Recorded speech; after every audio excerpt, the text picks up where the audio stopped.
Senador, a gente conversou com o Cajuru aí outro dia, tal, também estava falando a respeito do...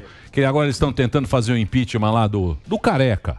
Turma que a gente chama de apelido aqui, que é o nosso querido Alexandre de Moraes. Cabeça de Rolon. Teve lá o Coppola fez lá na internet. Isso aí não vai pra frente, né? Você que conhece, você que já tá aí, né? Isso aí é conversa, né? É verdade. Eu não condeno porque é uma forma de pressão também, não é?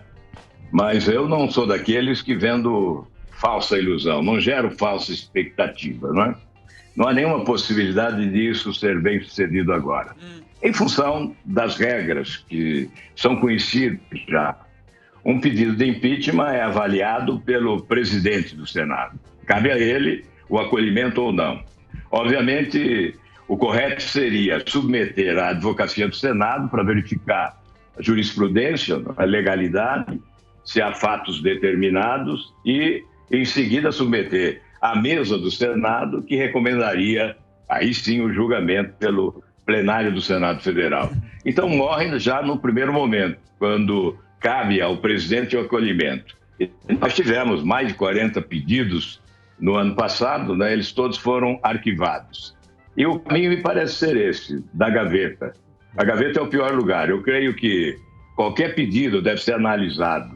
Obviamente, se não houver consistência jurídica, não existir fato determinado, que se arquive. Mas existindo, que se submeta. Nós temos o dever de julgar. Há uma tentativa de mudança do regimento para que se possa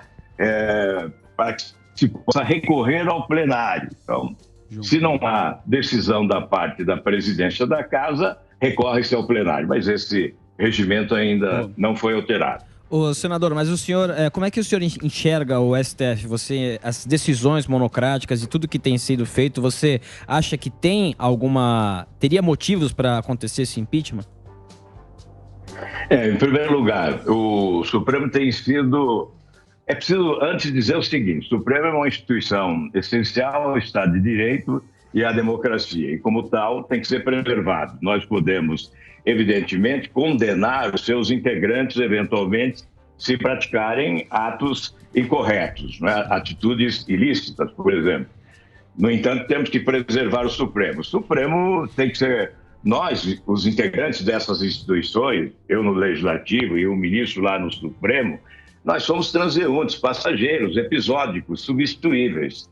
As instituições são permanentes, são definitivas, insubstituíveis, porque, repito, essenciais ao Estado de Direito e à democracia. É assim que nós temos que encarar o Supremo. Ocorre, no entanto, que é preciso mudar o modelo de escolha. Antes de dizer que o Supremo tem sido banalizado, decidindo questões que não deveriam estar lá. Exato. Isso. Por exemplo, agora, quando se discute se pode abrir a igreja, se não deve abrir a igreja, esse assunto não deveria ter chegado ao Supremo. Perfeito. Que se decida logo no Estado, com a autonomia que tem um Tribunal de Justiça, etc. Mas vamos lá. O que interessa em relação à sua pergunta, né, o Supremo, nós temos que mudar o modelo de composição dos tribunais superiores. Sim. Substituindo a indicação política pela meritocracia. E como se faz isso? É simples, é um modelo simples. A magistratura elege um nome, o Ministério Público elege outro nome, e a advocacia, por intermédio da Ordem dos Advogados do Brasil, elege um outro nome. Lista tríplice vai ao presidente, o presidente escolhe um, necessariamente da lista, e submete ao Senado, vai para Comissão de Justiça, sabatina e depois ao plenário. E nós podemos definir também mandato, duração de mandato.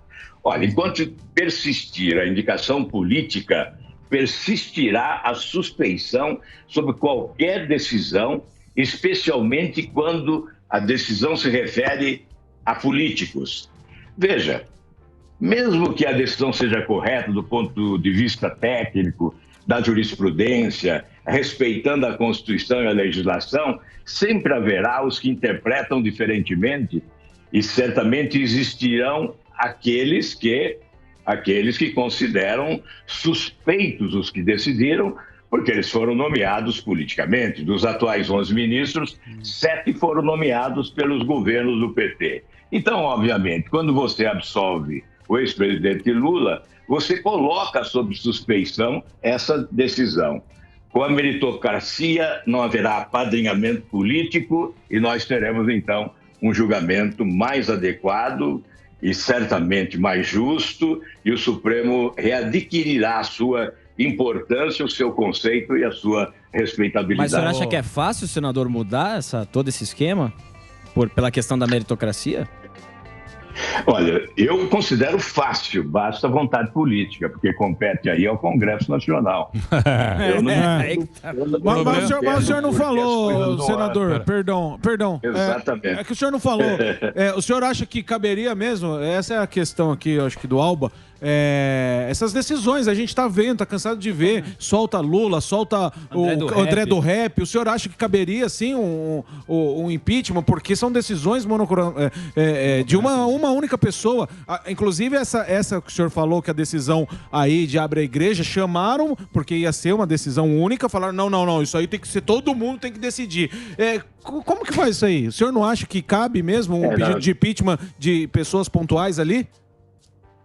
Nós tivemos fatos determinados, sim, ao longo dessa história recente do Supremo Tribunal Federal, que competiria em técnica e jurídica. Eu entendo que sim, que há razões para uma proposta de impeachment. Por isso elas foram protocoladas à mesa do Senado, inclusive por juristas como Modesto Carvalhosa, que é uma figura exemplar, um jurista não só competente, mas respeitado do ponto de vista da postura ética, não é? E na crença nas instituições públicas do país.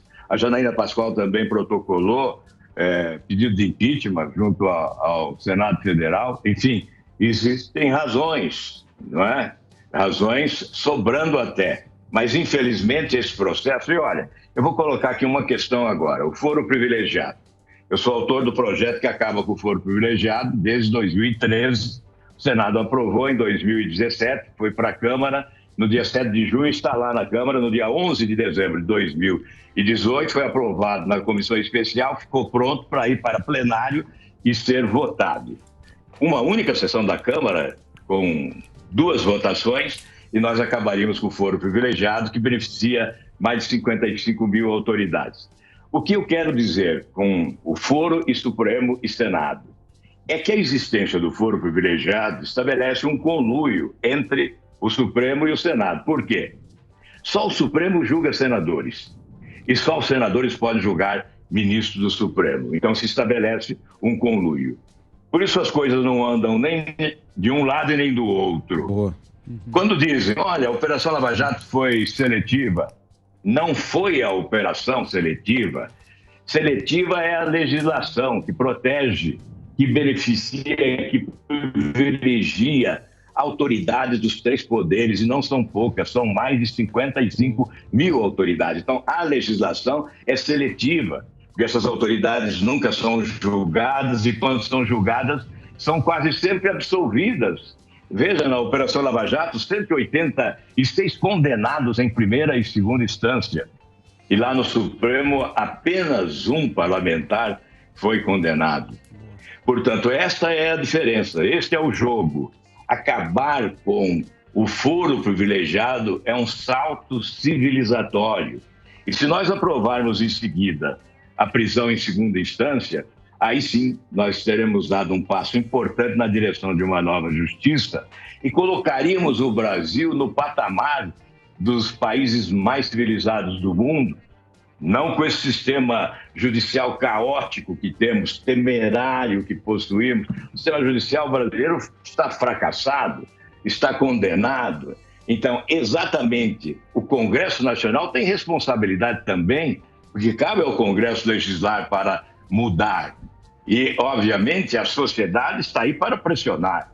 É importante essa pressão agora sobre o Congresso, mais sobre o presidente da Câmara, para colocar em votação esses projetos. É isso que a gente chama aqui do Clube do Charuto. Sim. Porque o Brasil tem 2 Brasil. Tem o Brasil aí dos privilégios, que é esse Brasil que você falou, que é o que está lá em Brasília. Você está em Curitiba agora, você está ferrado aí. Igual quando chega lá em Brasília... Estou longe do precisa ter um passaporte. É um outro Brasil. Precisa ter o passaporte. Com Greca. Isso.